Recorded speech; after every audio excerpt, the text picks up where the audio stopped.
Este significado se dio porque se refería que corresponde a hilos, ¿no? Y con los gránulos, dado que por lo general en las células se los encuentra bajo estas presentaciones, ¿no?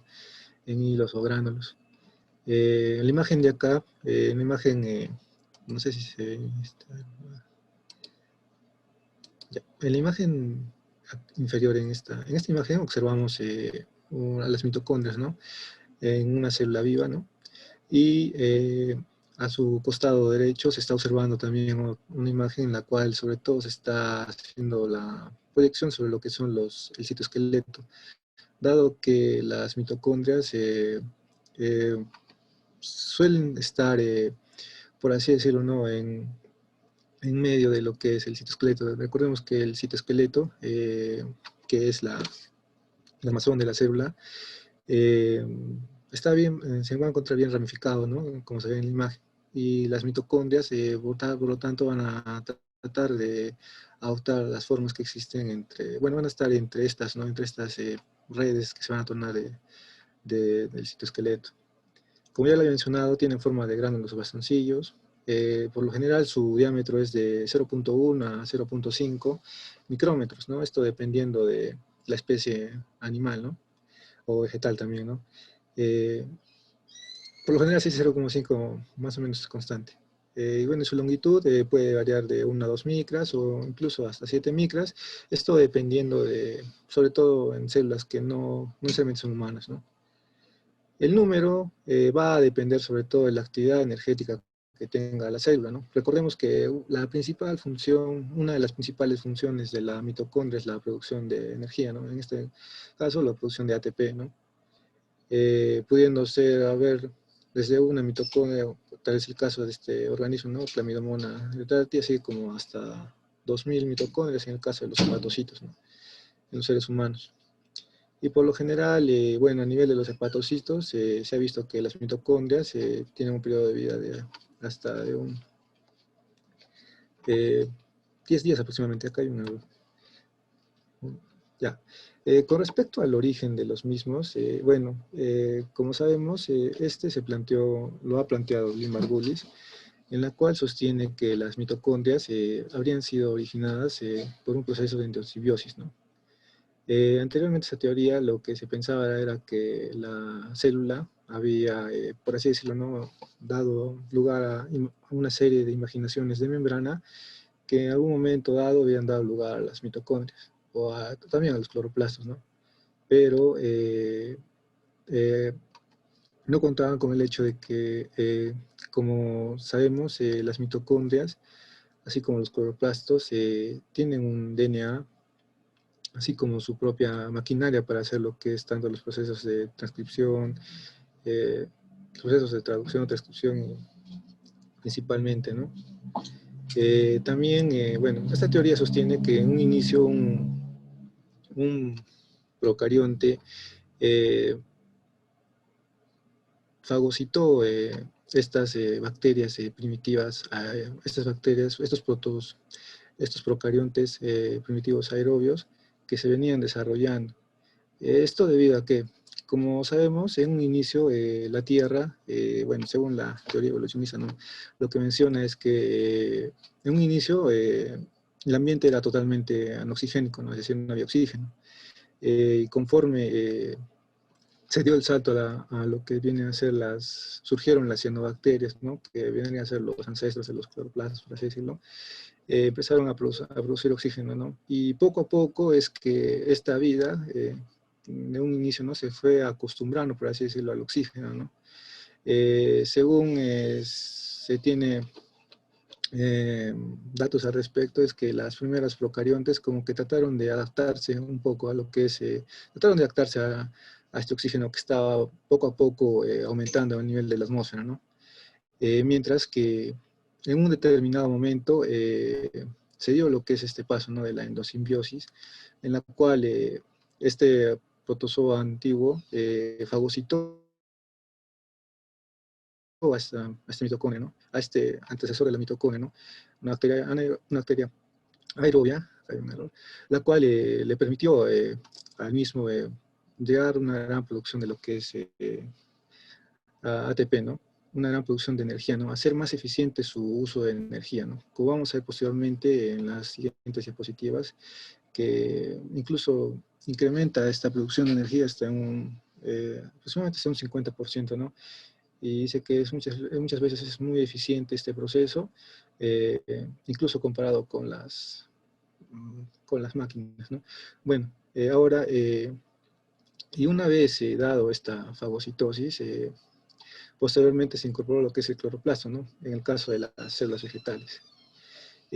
Quizás tengamos dudas, ¿no? Al respecto, digamos, ¿no?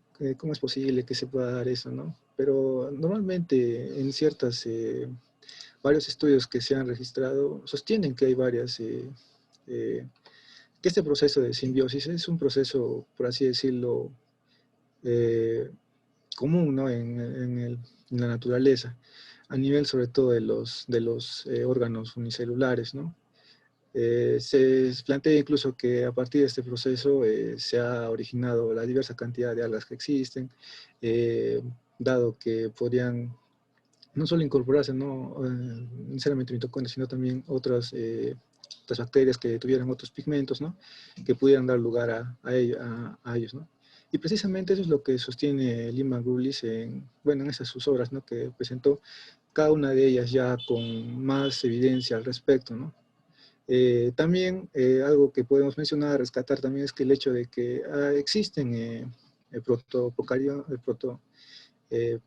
existen procariontes similares a las mitocondrias y similares a los cloroplastos que, por así decirlo, no son de vida libre, ¿no? O sea, tienen una estructura similar a las mitocondrias y, bueno, pero se encuentran desarrollando una vida libre, ¿no? Así como los cloroplastos, ¿no? Y entre otras más que refuerzan mucho esta teoría y actualmente es una de las más aceptadas que intenta explicar el origen de las mitocondrias. Pues bien, ahora, antes de hablar de la estructura, mencionar que con respecto a la estructura de las mitocondrias, por lo general cuando hablamos de estructuras, por lo general nos referimos a lo que es a lo que se ve al microscopio electrónico, al microscopio óptico, perdón. Al microscopio óptico, lo que son las mitocondrias, por lo general se observan como gránulos, ¿no? Como les había mencionado, gránulos o pequeños acúmulos de los mismos. Y no se distingue su interior, ¿no? Por el mismo hecho de que bueno, no se ha permitido la resolución del mismo de este microscopio, ¿no? Y para tal efecto se utilizan tinciones especiales, ¿no? Para poder ver las mismas, ¿no? Ahora, lo principal que debemos destacar a nivel de su ultraestructura es la membrana, ¿no? La membrana de la mitocondria. Como sabemos, las mitocondrias tienen principalmente dos membranas, ¿no? Dos membranas, una membrana externa y una membrana interna. La membrana externa es una membrana, se dice, ¿no? Que en cierta medida es similar a, a la membrana plasmática, pero con la diferencia de que posee las porinas, ¿no? Los canales porinas, ¿no? Los cuales van a permitir el paso de una de gran cantidad de sustancias, ¿no? Determinados tipos de sustancias, lo cual va a permitir un equilibrio tanto en lo que es el citosol y lo que es el espacio intermembrana, ¿no? Ahora, estas dos membranas, a su vez, nos van a dar, ya, sigamos con la membrana mitocondrial interna, ¿no? La membrana mitocondrial interna se dice que tiene tres dominios: la membrana limítrofe, las crestas y las uniones de crestas. Y lo vamos a ver en esta imagen. La membrana externa y la membrana interna van a dar lugar a dos compartimentos, ¿no? Estos dos compartimentos son el espacio intermembrana, así como la matriz mitocondrial, ¿no? El espacio intermembrana viene a ser lo que está en color rojo y el espacio en la matriz mitocondrial lo que se señala en anaranjado, ¿no? Ahora, dentro de la membrana interna, ¿por qué se dice que tiene tres dominios? Porque vamos a encontrar que esta está altamente invaginada, está dando lugar a lo que son las crestas, ¿no? Pero también estas crestas en ciertos lugares van a unirse con la membrana mitocondrial, eh, van a dar ciertas uniones que son las uniones de cresta, ¿no? Por esa razón es que se dice que tenemos tres dominios, ¿no? La membrana limítrofe, que vendría a ser todo lo que está paralelo a la membrana externa, las crestas, que son las invaginaciones de esta membrana interna, y las uniones de cresta, las cuales son unos, por así decirlo, unas estructuras más pegadas, a diferencia de las crestas, ¿no? Que van a unir una cresta con la membrana mitocondrial interna, ¿no? Y no se hacen a lo largo de la misma, no se hacen en determinados, por así decirlo, en determinadas partes. Ahora también quizás algo que pudiera llamar la atención de nosotros, sobre todo es la presencia de que a nivel de la mitocondria, sobre todo a nivel de las crestas, estas por lo general suelen tener, por así decirlo, bordes redondeados, ¿no? Y esto se debe a la presencia de unas proteínas que forman un complejo que favorecen a que tengan esa forma, ¿no? Esa forma redondeada, ¿no? A nivel de las crestas, y porque podrían fácilmente adaptar de otra forma, ¿no? Y bueno, ahora, como había mencionado anteriormente, las dos membranas nos van a permitir diferenciar dos compartimentos principalmente, que son el espacio intermembrana, ¿no? Que, como había mencionado, es en cierta medida similar al citosol, principalmente por la acción de las porinas, ¿no? Eh, Recordemos también que estas porinas no siempre están abiertas, ¿no? También pueden ser reguladas, ¿no? Eh, pero por lo general se dice, ¿no? Que tanto el citosol como el espacio intermembrana se mantienen en niveles constantes. La diferencia radica sobre todo en la matriz mitocondrial, ¿no? En la cual, sobre todo, en la cual principalmente vamos a encontrar lo que viene a ser el DNA mitocondrial, así como también la presencia de los ribosomas mitocondriales, ¿no? 12S, 16S, ¿no? Y también lo que viene a ser, te dice que la matriz mitocondrial es un ambiente mucho más viscoso, ¿no? A diferencia de la membrana, el espacio intermembrana y el citosol. Y también resaltan sobre todo esta especie de puntos, ¿no? Que se ve alrededor de las crestas, que corresponden a los oxisomas o partículas F, que en sí son las ATP sintasas, ¿no? Las que van a encargarse de la síntesis del ATP, ¿no? Como vamos a ver posteriormente. Y acá una fotografía a nivel de microscopio electrónico, ¿no? En la cual se observa principalmente esas crestas, ¿no? Las crestas, así como la matriz, ¿no? Ahora, cabe resaltar sobre todo la importancia que tiene la mitocondria en relación eh, con respecto a las funciones que realiza. Dentro de estas principalmente tenemos todas las que están acá, ¿no? Dentro de estas las vamos a tratar en esta oportunidad lo que es la fosforilación oxidativa, así como la síntesis de ATP, también la biosíntesis o procesamiento de moléculas pequeñas, que está muy relacionada con lo que es la fosforilación oxidativa, ¿no? Y la síntesis de ATP. Y también lo que viene a ser, eh, solo mencionar también lo que viene a ser con respecto a los procesos celulares influenciados por las membranas, ¿no? Asociadas a mitocondrias, principalmente haciendo referencia a lo que es el retículo endoplasmático, el cual muchas veces se va a relacionar con la mitocondria, ¿no? Provocando procesos, sobre todo de fisión a este nivel, ¿no? Las demás funciones se van a tocar también en posteriores clases, ¿no? Eh, ah, ya, ya, ya, bueno.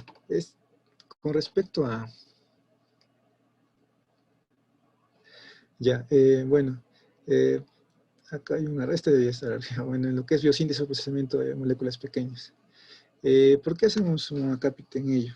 Debido a que la producción, eh, como sabemos, la, la mitocondria, como se había mencionado en un inicio, es la encargada de la mayor producción de energía, ¿no? En lo que es la célula, ¿no? Y esto lo va a lograr por un proceso que se llama la oxidación anaeróbica, ¿no? La cual se va a completar a nivel de la mitocondria, ¿no? Dentro de este proceso, lo que nosotros vamos a observar.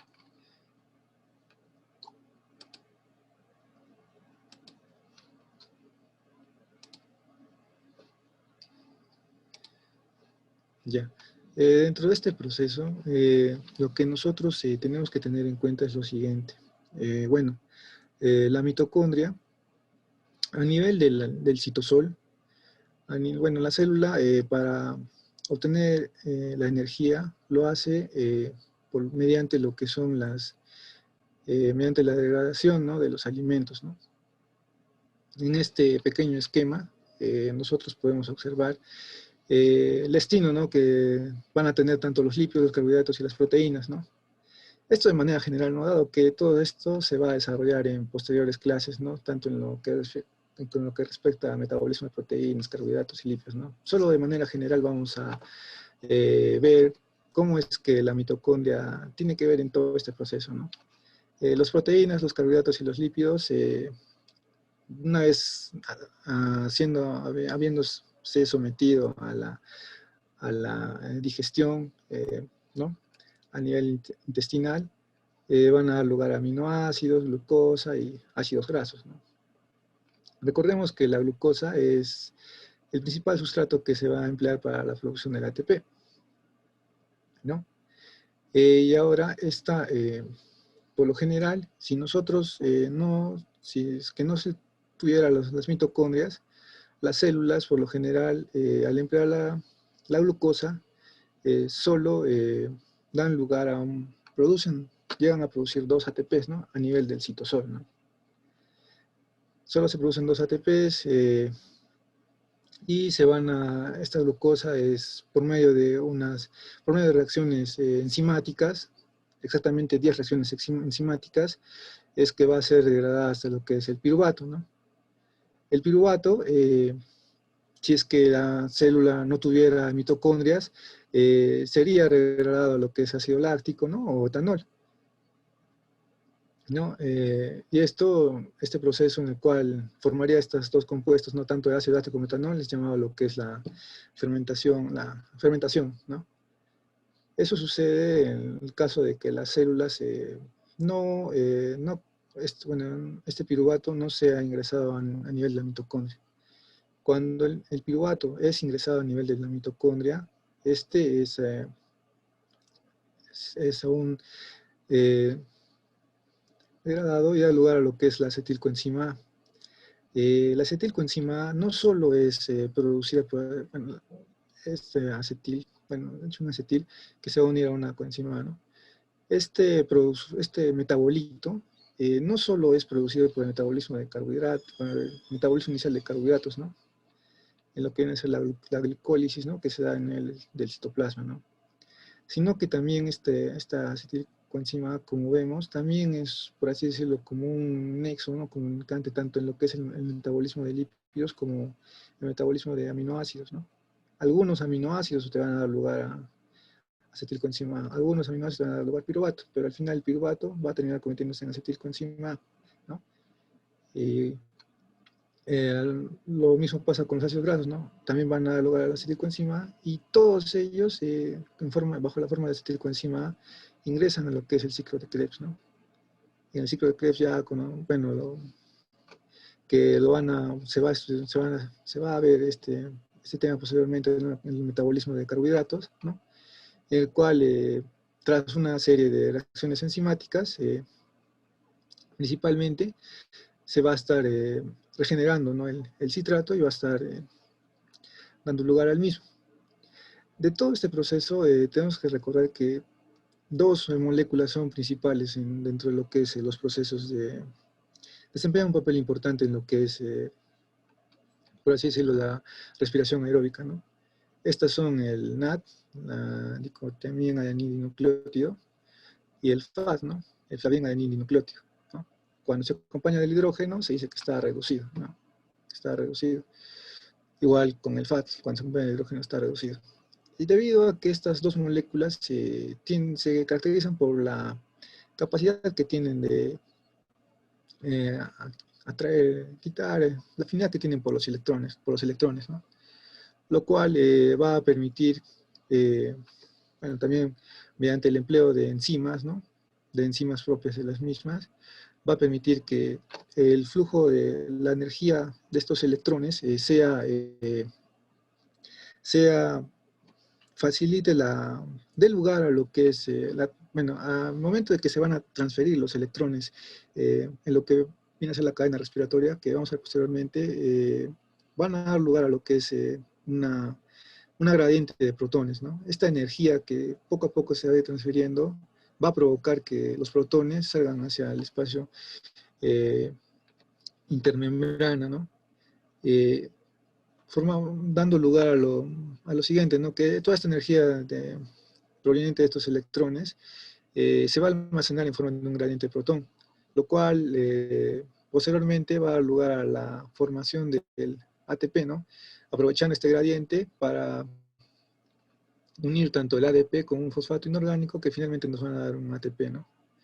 Y bueno, eso es en rasgos generales lo que viene a ser el papel de la mitocondria. Y bueno, como vemos, la mitocondria son varios los metabolitos intermediarios, varios metabolitos, los que se están viendo vinculados a nivel de la misma, ¿no? Dado que en ella se realiza el ciclo de Krebs, y con el ciclo de Krebs no solo no solo se hace el uso no solo se hace metabolismo de carbohidratos, ¿no? Sino también vemos que los lípidos también pueden ingresar al ciclo de Krebs, así como las proteínas, ¿no? Bueno, algunas proteínas, ¿no? Y como ustedes pueden ver acá, las proteínas también podrían ingresar a la forma de oxalacetato o malato, ¿no? Dependiendo de la degradación de la misma, ¿no? Y por esa razón decimos que la mitocondria sobre todo es muy importante a nivel de la degradación y la biosíntesis de estas moléculas pequeñas, ¿no? Metabolitos intermediarios para que se dé el metabolismo de estas, ¿no? De estas macromoléculas. Ahora, y bueno, es así que tenemos entonces lo siguiente, ¿no? Como nosotros sabemos, para lo que es la respiración aeróbica, nosotros necesitamos oxígeno, ¿no? Y los productos finales de este proceso son CO2 y agua, ¿no? Que son los productos principales, los productos que se eliminan, ¿no? Al contrario de las plantas, ¿no? Que ya se utilizan CO2 y agua para producir oxígeno, ¿no? Prácticamente un proceso inverso, ¿no? A lo que se observa en la oxidación anaerobia, en la oxidación aeróbica, perdón. Y bueno,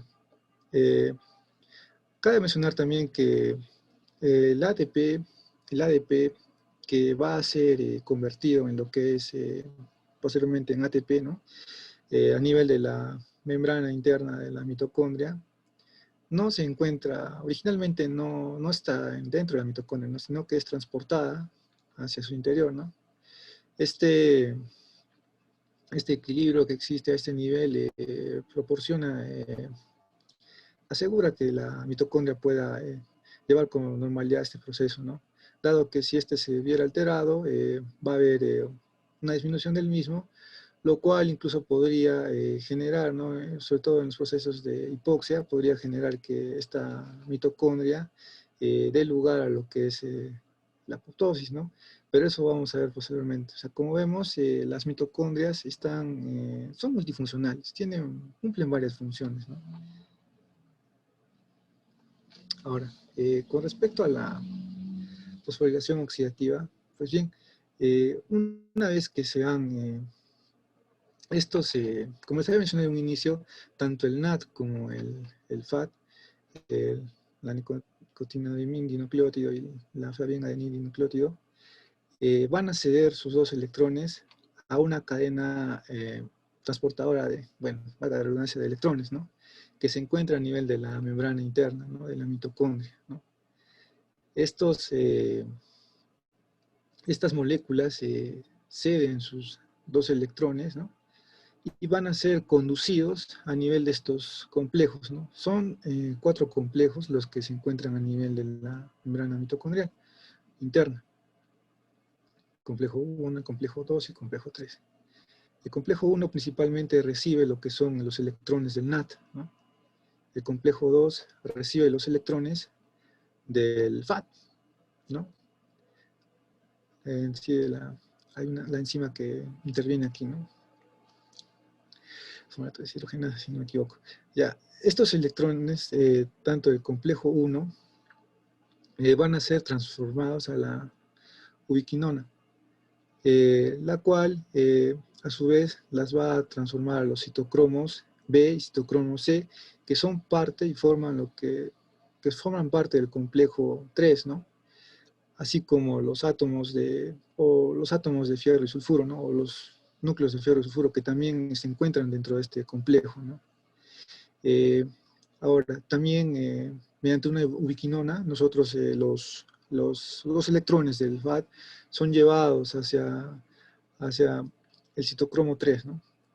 Y a partir del citocromo 3 es que estos electrones saltan hacia el citocromo C, que se encuentra a nivel de la membrana mitocondrial interna, ¿no? Repartidos en la membrana mitocondrial interna, para posteriormente llegar a lo que es el citocromo, al complejo 4, ¿no? En el cual intervienen moléculas como, bueno, intervienen los átomos de cobre, eh, ¿no? Los cuales, entre otros, los cuales se van a dar lugar a lo que es, a medida que estos electrones pasan de complejo en complejo, están perdiendo su energía, ¿no? Pierden energía. Y toda esta energía eh, ayuda o favorece el transporte de los fotones. De hecho, se dice que las conformaciones eh,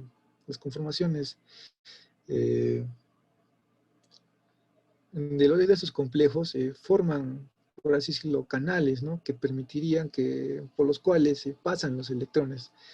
Eh, Dan lugar a determinados canales por los cuales pasarían los electrones, ¿no? Y dando lugar a todo este proceso del transporte, del transporte de los mismos, ¿no?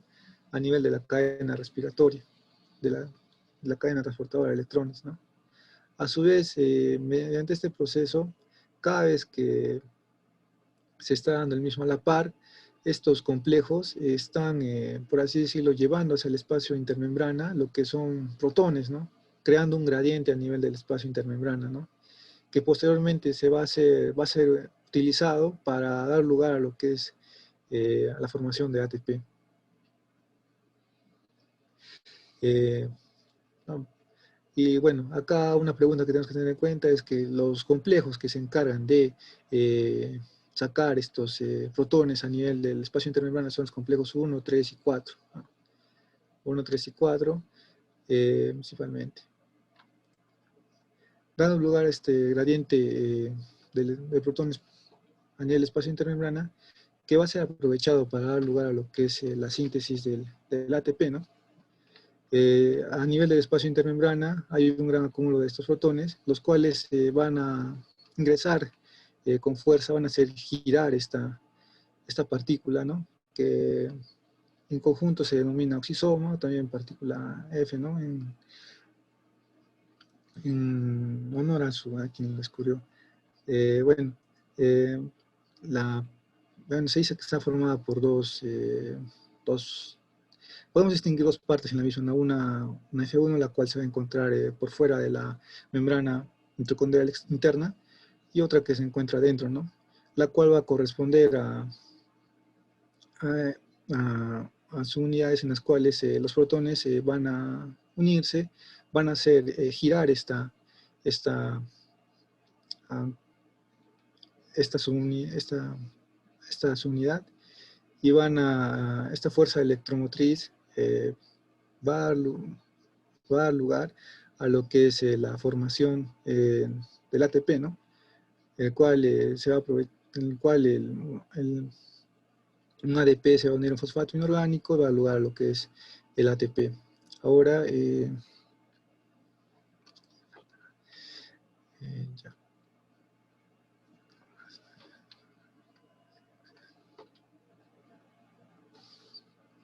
Bueno,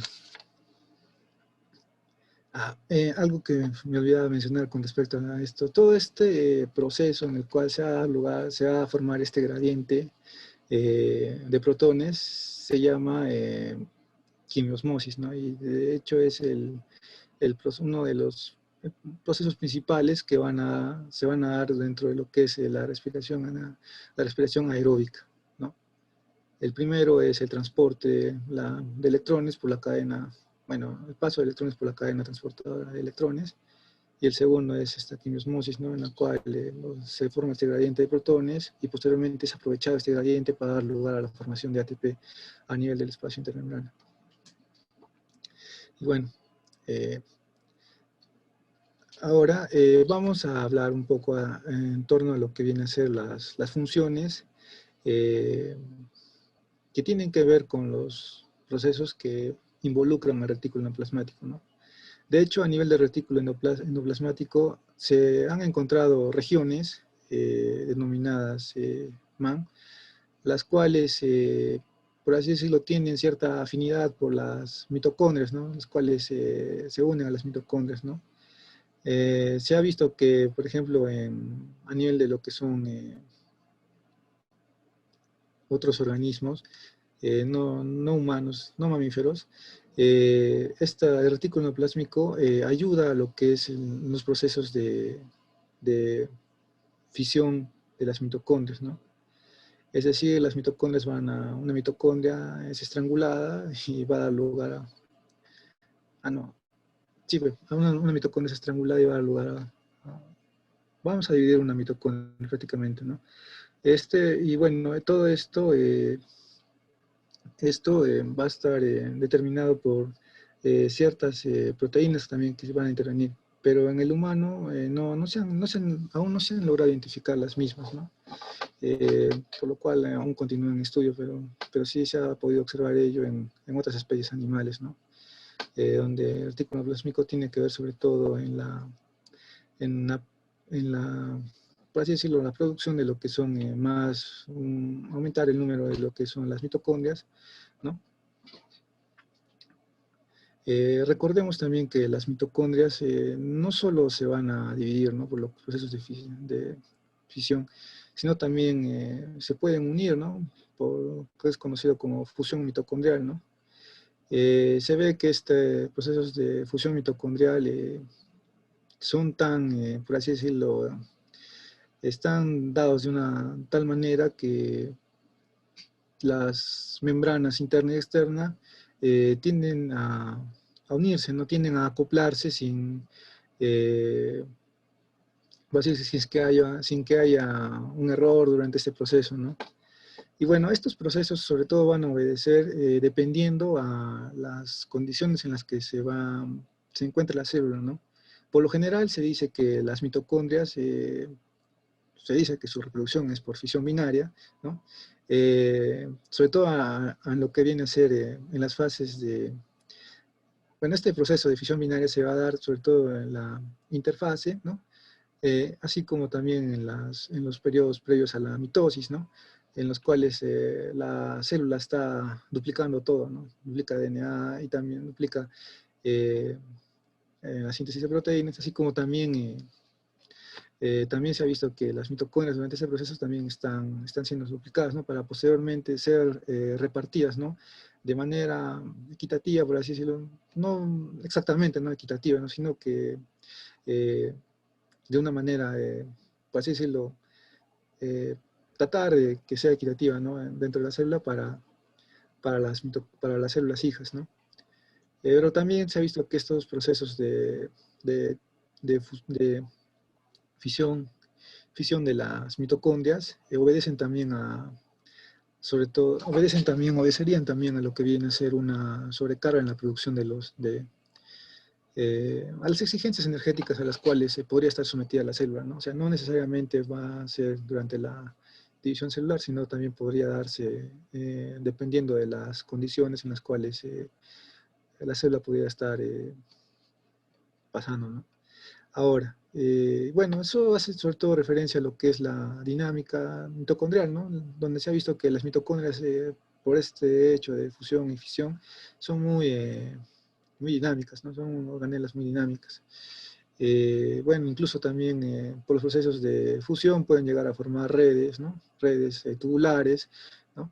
Eh, Ahora, también se ha visto un papel importante de las mismas a nivel de lo que viene a ser lo que es la enfermedad de Alzheimer, ¿no? En la cual intervienen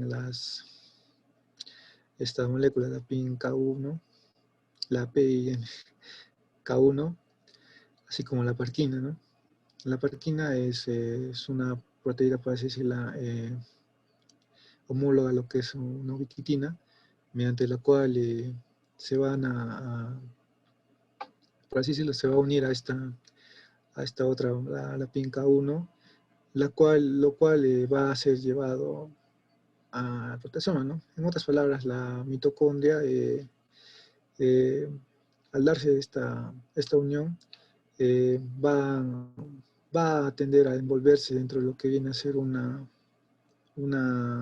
membrana una membrana que puede ser del retículo endoplásmico, lo va a envolver, ¿no? Y va a dar lugar a lo que es el proceso de mitofagia, ¿no? Que está dentro del marco de lo que es la autofagia, ¿no? Sobre todo, este proceso se ha visto en células, sobre todo en mitocondrias que pudieran estar dañadas, que pudieran tener mutaciones a nivel de su DNA mitocondrial, una gran cantidad de mutaciones que hace imposible, bueno, que en sí ya es imposible que este pueda repararse, ¿no? Porque no cuenta con con un sistema que trate de corregir las mismas, ¿no? Eso también vamos a ver posteriormente. También las mitocondrias intervienen en lo que es la homeostasis del calcio, ¿no? El transporte del calcio. Y bueno, prácticamente acá también hace mención a anteriores funciones que habíamos mencionado, ¿no? Lo que es el metabolismo de la glucosa, así como la importación mitocondrial, ¿no? De lo que son los lípidos, ¿no? A nivel de la membrana externa, sobre todo se van a ubicar los transportadores, no solo porinas, ¿no? Bueno, la porina es la principal proteína que va a estar, por así decirlo, la más abundante que se encuentra a nivel de la membrana externa, ¿no? Pero también hay otras proteínas transportadoras, ¿no? Que van a permitir el paso de, de diversas sustancias, ¿no? Para el metabolismo, no tanto de lípidos como proteínas, ¿no? Eh, Ahora también se ha visto la participación de la mitocondria en la respuesta al estrés, dado que a este nivel, a nivel de la cadena respiratoria, se producen lo que son los radicales, ¿no? Radicales de oxígeno, los radicales de oxígeno, los cuales podrían dar lugar a alterar, ¿no? Tanto las diversas macromoléculas que forman la célula, ¿no? Tanto lípidos como carbohidratos, principalmente. También la mitocondria interviene en lo que es la apoptosis, ¿no? Porque de haber, por así decirlo, si la célula se somete a una hipoxia, esta va a desencadenar que una hipoxia prolongada, al no haber este proceso mediante determinados señalizadores a nivel de la membrana, van a desencadenar que la mitocondria libere lo que es el citocromo C hacia el citosol, ¿no? Y una vez que se ha dado esto, empieza lo que es el proceso de la apoptosis, ¿no? Es por eso también que se resalta la importancia que tiene la misma en torno a ello, ¿no? También vemos que está inmersa en lo que son respuestas inflamatorias a través del inflamosoma, ¿no? Así como respuestas inmunes innatas, y otras también va a implicar lo que son otras vías que van a estar a nivel sobre todo en el caso de infecciones virales, ¿no? Y sobre todo en la patología neurodegenerativa, ¿no? Que anteriormente mencioné con respecto al Alzheimer y al Parkinson, ¿no? Y bueno, ahora vamos a hablar con respecto a lo que es el DNA mitocondrial. El DNA mitocondrial, como se había mencionado anteriormente, es circular, ¿no? Contiene 37 genes, ¿no? Que van a codificar 2 ARN ribosómicos, 2 ARN de transferencia y 13 polipéptidos, ¿no? Esto por lo general también tienen que tenerlo en cuenta, ¿no?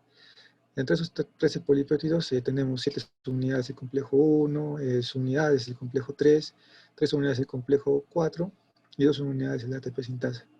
Acá una pregunta que podrían hacer también es que, como vemos, el complejo 2, el ARN, el DNA mitocondrial no tiene genes para el complejo 2.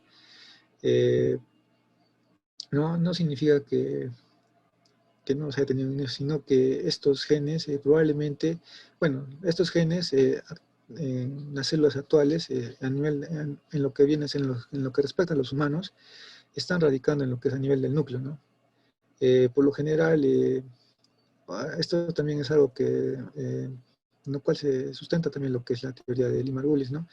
En la que muchas veces el genoma mitocondrial, este genoma, eh, debido a que una vez esta bacteria aerobia haber sido ya, esta bacteria, hubiera estado, al estar ya dentro de lo que es la célula, pudo no necesitar de ciertas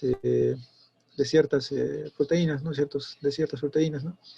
En otras palabras, de ciertos genes, ¿no? Que con el tiempo pudo perder, ¿no? Pero varios de estos también pudieron transferirse a lo que es a nivel del núcleo, ¿no?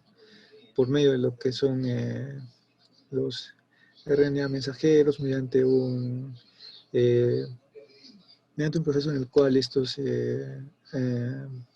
ARNs pudieran dar lugar al DNA que haya sido incorporado dentro a nivel de lo que es el núcleo, ¿no? Y vemos que sobre todo también, o sea, mencionar también al respecto que muchas veces en diversos organismos, por ejemplo en las plantas, sobre todo en las plantas, se ve que el DNA mitocondrial, a diferencia de los humanos, presenta más genes, ¿no? Pero se ha observado que estos genes por así decirlo, estos genes que presentarían las plantas, estos genes adicionales que presentarían las plantas, muchas veces se corresponden con genes que actualmente en los humanos se encuentran a nivel del núcleo, ¿no? A nivel del núcleo, ¿no? Y esto evidenciaría que este proceso o esta adaptación que han tenido las mitocondrias bueno, en este caso, ¿no? Va a dar lugar a lo que es el ser humano, ha dado este proceso, ¿no? Y bueno, principalmente son estas la información, las proteínas que va a codificar el mismo, ¿no? A este nivel. Ahora, bueno, también con respecto al DNA mitocondrial hay que tener en cuenta que muchas veces el DNA va a tener su propio proceso de replicación, transcripción y traducción, ¿no? Que va a diferir de lo que es los procesos normales, por así decirlo, en las células eucariotas, ¿no? A nivel de, tenemos este DNA, tiene que ser replicado, ¿no? El cual, bueno, sobre todo esta tabla la puse para que les pudiera servir como manera de resumen, ¿no? Dado que en la replicación del DNA, es decir, del DNA mitocondrial, es decir, que vamos a lograr otra cadena de DNA, como he mencionado, el DNA mitocondrial es circular, ¿no? Para que este DNA pueda replicarse necesita dos orígenes, ¿no? Los cuales tienen que estar muy separados, a partir de los cuales se va a unir la DNA polimerasa gamma, ¿no? Y la cual va a empezar a replicar a partir de esos dos orígenes. Por eso se dice que esta replicación es unidireccional, se va a dar en un solo sentido, ¿no? Iniciándose en ambos orígenes, y va a ser de forma simétrica, ¿no? Por esta DNA polimerasa gamma, ¿no? Que cualquiera diría que no, si es que estas DNA polimerasas, o si es que la mitocondria de su ancestro es un procarionte, ¿no? Tendría que estar relacionado, ¿no? Con los mismos, ¿no? Con los procariontes, ¿no? Pero no, se ha visto que esta DNA polimerasa se ha visto que se ha encontrado que no presenta, solo es, por así decirlo, una proteína sola, a diferencia de la que se encuentra en los procariontes, ¿no? En los cuales se ve complejos, ¿no? En los cuales intervienen más de dos proteínas, ¿no? Por esa razón también se piensa que esta DNA polimerasa, en este proceso de la formación de la misma, hay intervenido lo que son virus, ¿no? Se ha encontrado que pudiera ser esta DNA polimerasa en sí la de un virus, la que esté implicada dentro de este DNA mitocondrial, ¿no? Dentro de lo que es la mitocondria, ¿no? Ahora, en los procesos de transcripción, es decir, de la producción, de la obtención de RNA a partir de ADN, se utiliza una RNA polimerasa, ¿no? También factores de transcripción, tanto de iniciación como de terminación. Y bueno, para dar lugar a ARN a partir del DNA mitocondrial, se necesitan 3 puntos de iniciación. Bueno, estos, como les he mencionado, es solo para que lo tengan en cuenta, ¿no? Para quizás en un futuro puedan revisar el mismo, ¿no? No exactamente tanto el tema de que estamos, ¿no? Como hemos visto posteriormente, se van a desarrollar mucho más específicamente estos temas, ¿no? Tanto de lo que es transcripción, traducción, ¿no? Bueno, solo mencionar que a partir de esos 3 puntos de iniciación a nivel de del proceso de transcripción, se van a dar lugar a 2 cadenas pesadas, ¿no? H1 y H2, y así como del inglés, por eso del inglés es donde residen estas siglas, ¿no? Así como una cadena ligera, ¿no? Las cuales van a dar 3 moléculas policistrónicas. Policistrónico significa que nos van a dar una cadena de ARN que va a codificar más de dos proteínas, ¿no? Y bueno, estas cadenas van a dar lugar a los RNAs, a los RNAs ribosómicos, RNA de transferencia y RNAs mensajeros propios de la mitocondria, ¿no? Eh, ahora, y como se ha mencionado, las unidades a nivel de la mitocondria son, de lo que es el ribosoma, son 12 y 16. Bueno, en la traducción, a diferencia de la traducción, ¿no? En la síntesis de proteína normal que conocemos, que hemos visto anteriormente, los cones de terminación difieren, ¿no? Por ejemplo, en los mamíferos, ¿no? Se observa que a nivel del DNA mitocondrial los cones de terminación son AGA o AG o AGG, ¿no? Mientras que el UGA, en el caso del DNA mitocondrial, va a codificar lo que es triptófano, ¿no? Esas son algunas peculiaridades que se pueden resaltar en torno a lo que es el DNA mitocondrial.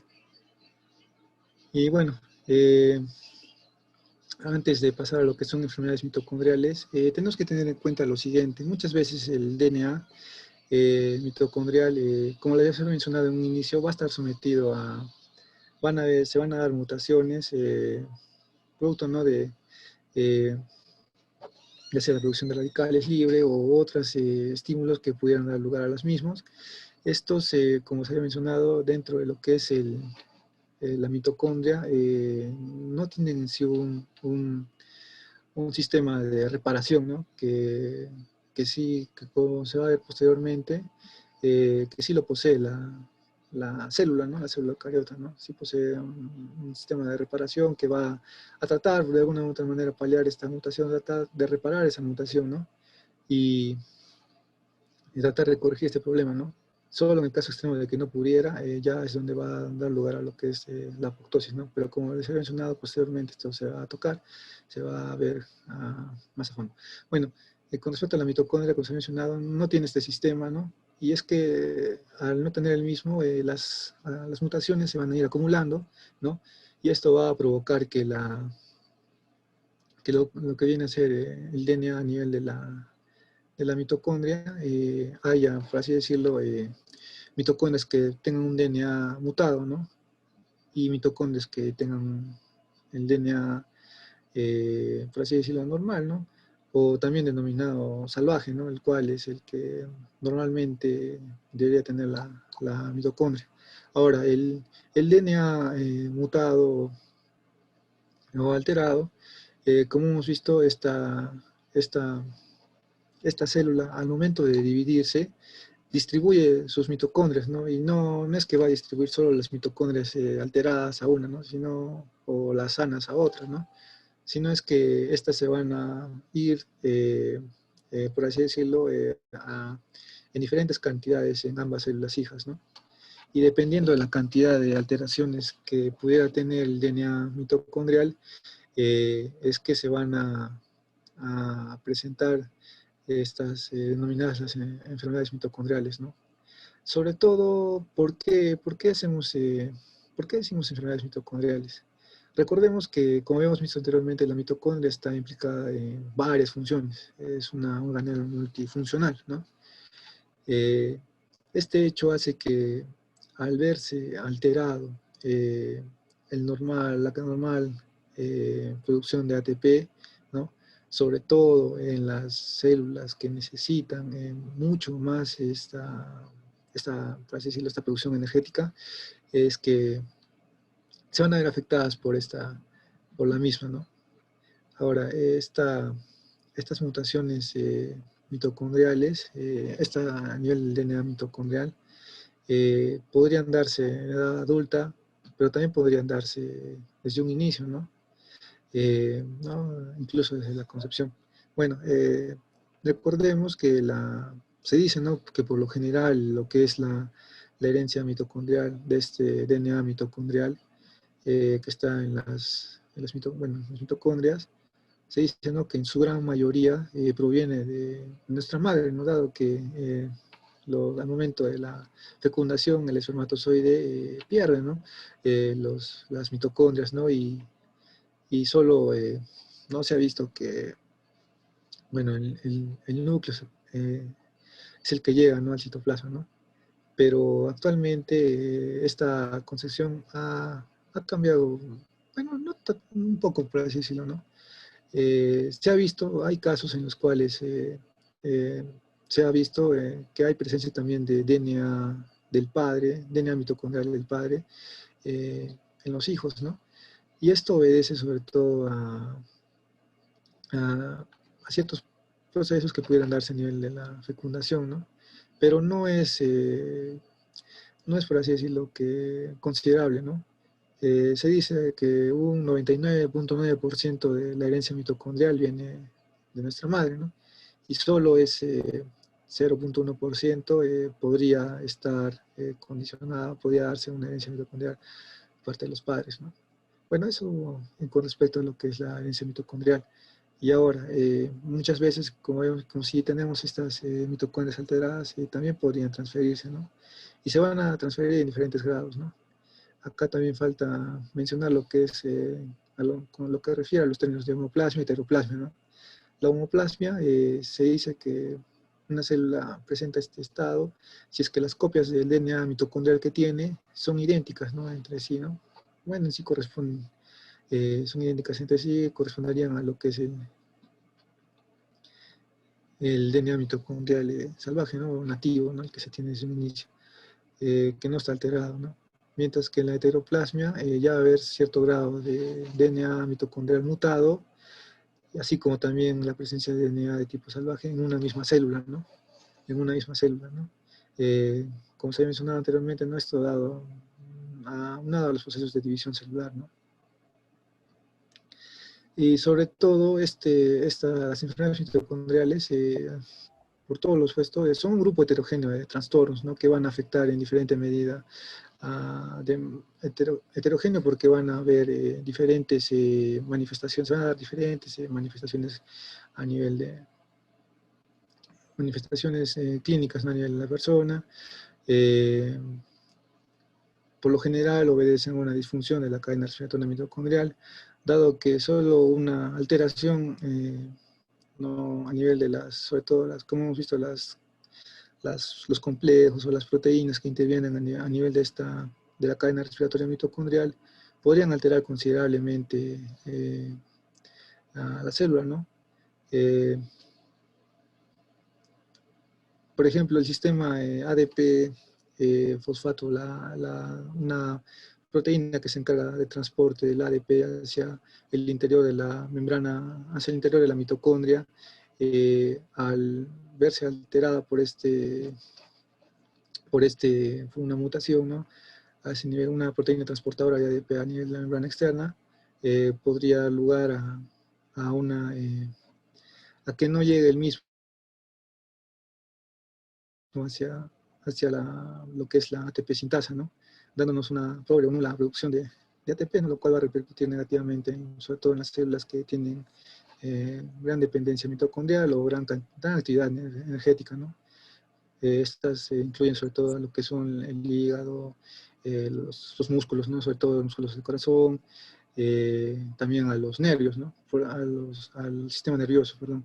Y bueno, es por eso que por lo general vamos a tener sobre todo manifestaciones de tipo neurológicas y manifestaciones no neurológicas, ¿no?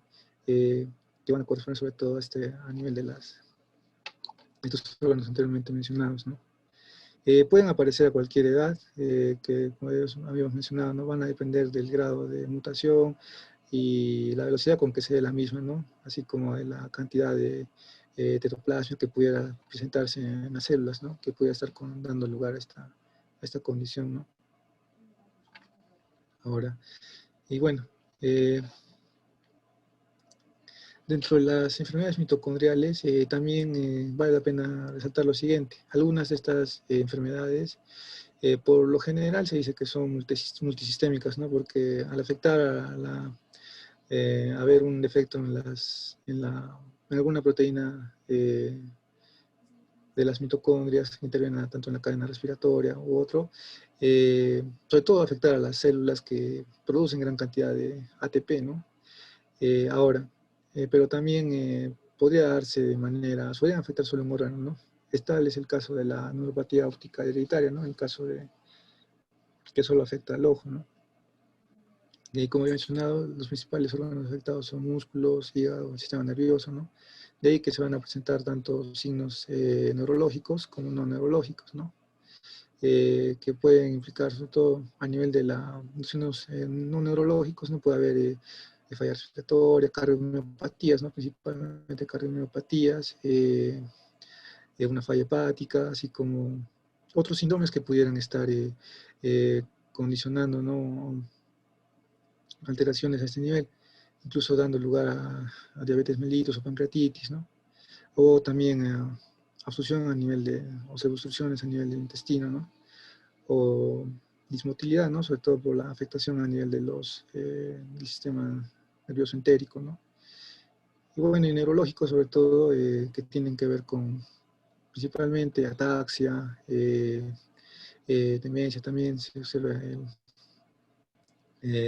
síndromes parecidos al Parkinson también dentro del mismo, entre otros, ¿no? Y bueno, las principales características que si estamos afectando tanto, principalmente, ¿no? A músculos y a nervios, ¿no? Lo que principalmente se van a encontrar o que se encuentran son estos signos, ¿no? Ptosis palpebral, que es cuando los párpados se caen, ¿no? Voluntariamente, oftalmologías, miopatías, en las cuales no hay, por así decirlo, los músculos no reaccionan al estímulo a un estímulo adecuado de su nervación, ¿no? Intolerancia al ejercicio, miocardiopatía sobre todo, ¿no? También o un trastorno que suele afectar solo un órgano es la hipacusia, una hipoacusia de tipo mitocondrial, ¿no? Que también pudiera estar condicionado por ese tipo de trastornos, que da lugar a una sordera neurosensorial, ¿no? Una atrofia óptica y también retinopatía pigmentaria, ¿no? Estos entre los principales signos que se pudieran manifestar, ¿no? Como vemos, las enfermedades mitocondriales, bueno, eh, se han venido ya estudiando las mismas, ¿no? Y se ha encontrado, son, por así decirlo, como se ha mencionado, principalmente obedecen a manifestaciones o síntomas tanto neurológicos como ¿no? A nivel muscular principalmente, ¿no? A nivel cardíaco también, entre otros. Y bueno, un intento de clasificar, ¿no? A las enfermedades mitocondriales en lo que respecta, se ha hecho principalmente obedeciendo a lo que es las mutaciones, ¿no? Que se van a presentar, sobre todo a nivel del DNA mitocondrial que codifica las diferentes proteínas, ¿no? Las diferentes que va a codificar, que va a lograr las diferentes proteínas que intervienen en los diferentes procesos que están involucradas, las mitocondrias, ¿no? Bueno, en todas ellas podemos mencionar las mutaciones puntuales, ¿no?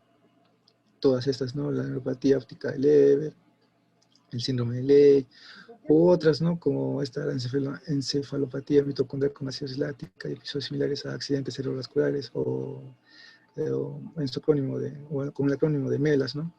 Y la otra, la epilepsia mioclónica de fibras rojas irregulares, ¿no? Con su acrónimo MERF, ¿no? Todas aquellas en las cuales sobre todo va a haber una mutación a nivel de lo que son las proteínas que intervienen en la cadena transportadora de electrones, ¿no? Así como también pudieran estar asociadas, ¿no? A reorganizaciones en el DNA mitocondrial, ¿no? ¿No? Bueno, solo las he mencionado, ¿no? Porque como les había comentado, principalmente estas obedecen sobre todo a características de tipo neurológico y, y a nivel muscular, ¿no? Y bueno, eso dentro de las principales características en torno a las enfermedades mitocondriales, ¿no? Y bueno,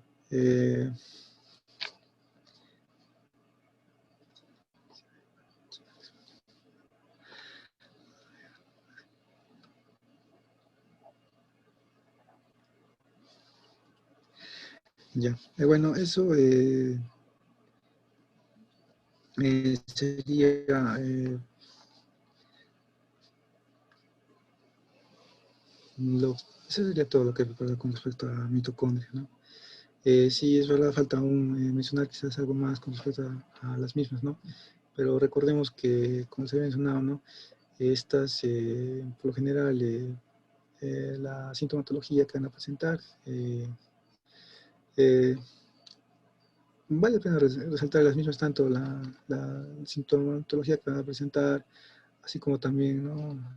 El hecho de que pueda presentarse a cualquier edad, ¿no? Y los conceptos principalmente de hemoplasma y heteroplasmia, ¿no? Así.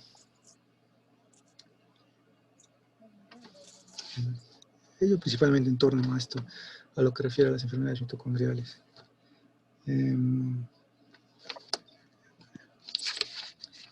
Bueno, eh,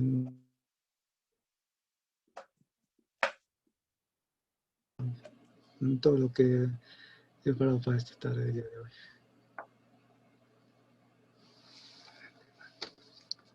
Muchas gracias, Ronaldo. Vamos a esperar preguntas. Vamos a dar un minuto para la sesión de preguntas. El chat está abierto para todos. Pueden dejar sus preguntas allí, las leemos y las respondemos. Vamos a dar un minuto hasta las 7:22 antes de finalizar con la ponencia.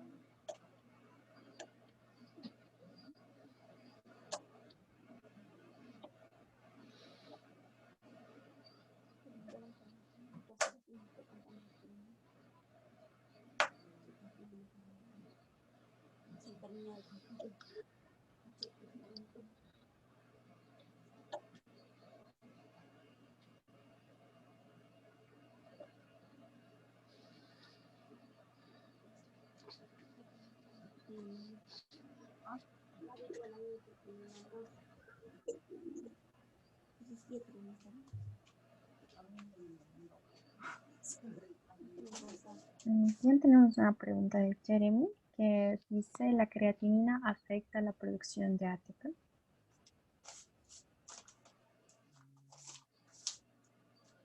Ya. A nivel de lo que son los músculos, tenemos lo que es la creatinina, ¿no? Eh, sobre todo en lo que son las fibras.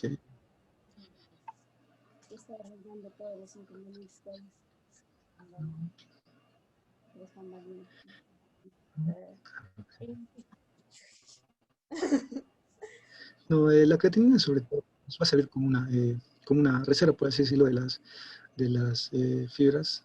Si no me equivoco, son de las, bueno, las fibras musculares, las células musculares se clasifican principalmente en dos tipos, ¿no? Las fibras de acción rápida, las fibras de obedecer a lo que es un metabolismo de carbohidrato, y también son las que van a tener lo que es la creatinina, ¿no? La creatinina es con la creatina es el que va a permitir una rápida recuperación de producción de ATP a nivel de estas fibras, ¿no? Ahora, si es que este sistema creatina se agota, eh, estas estas fibras de acción rápida no van a hacer, no ya, pues sí, lo se lleva al estado de lo que es fatiga muscular, ¿no? y por lo tanto no es tanto en sí que afecte la producción de ATP, ¿no? Sino que dentro de lo que es el ejercicio, el ejercicio sobre todo de tipo anaerobio, ¿no? Bueno, ejercicio sí, ejercicio que en ejercicio estas fibras sobre todo van a tener un metabolismo de tipo anaerobio, ¿no? Y es por esa razón que al utilizar la creatinina, las reservas de creatina fosfato, eh, no afecta en sí la, la producción de ATP, sino que más bien favorece que haya más ATP disponible para la célula, dependiendo, ¿no? de la actividad que se esté realizando, ¿no? Sobre todo, como se menciona en las fibras de acción rápida. Ahora quizás algo más para acotar con respecto a esto, las fibras de acción corta, estas sobre todo emplean un metabolismo de tipo eh, aerobio, ¿no? O sea, utilizan a la mitocondria, por así decirlo, ¿no? Mientras que las fibras de acción rápida se van más por un metabolismo aerobio, es decir, y tienen anaerobio, perdón, y tienen mitocondrias, o sea, no es que no es que no tengan mitocondrias, sino que las tienen, no solo que las tienen en poca cantidad, ¿no? A diferencia de las fibras de acción corta, que tienen gran cantidad de mitocondrias, pero eh,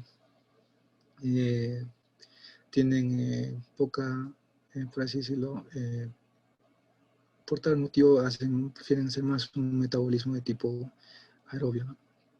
No sé si ya ha quedado eh, contestada la pregunta. Sí, queda claro. La siguiente pregunta de Víctor Condori nos dice, ¿bajo qué mecanismos se suelen identificar las enfermedades mitocondriales?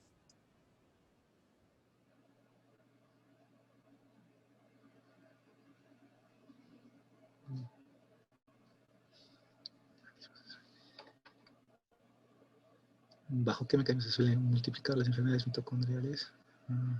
Identificar. Intuyo que se refiere al diagnóstico. ¿Bajo qué mecanismos se suelen identificar las enfermedades mitocondriales? Ya, ya. Ya, perdón.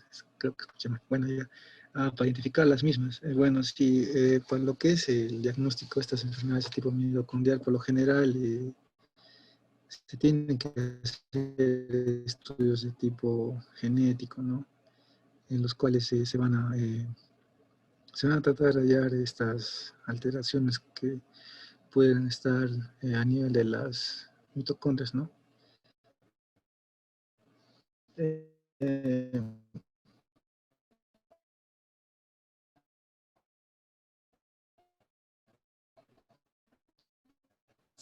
sobre siete grandes rasgos, sobre todo estudios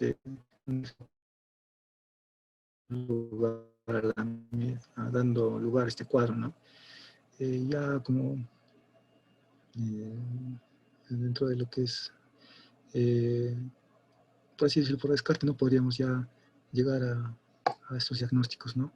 Haciendo ya estudios mucho más específicos que van a necesitar mucho más, más técnicas más elaboradas para poder llegar al diagnóstico de los mismos, ¿no?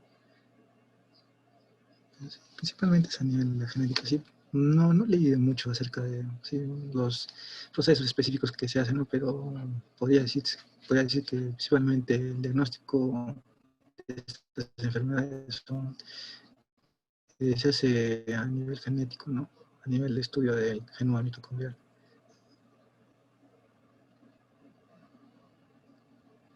Listo, gracias Ronaldo. Ya no hay más preguntas. Entonces, agradecemos a todos por su atención, por asistir a la ponencia y vamos a pasar a compartir el post-test y van a tener un tiempo límite para 15 minutos para resolverlo y los que aprueben el post-test van a recibir el certificado.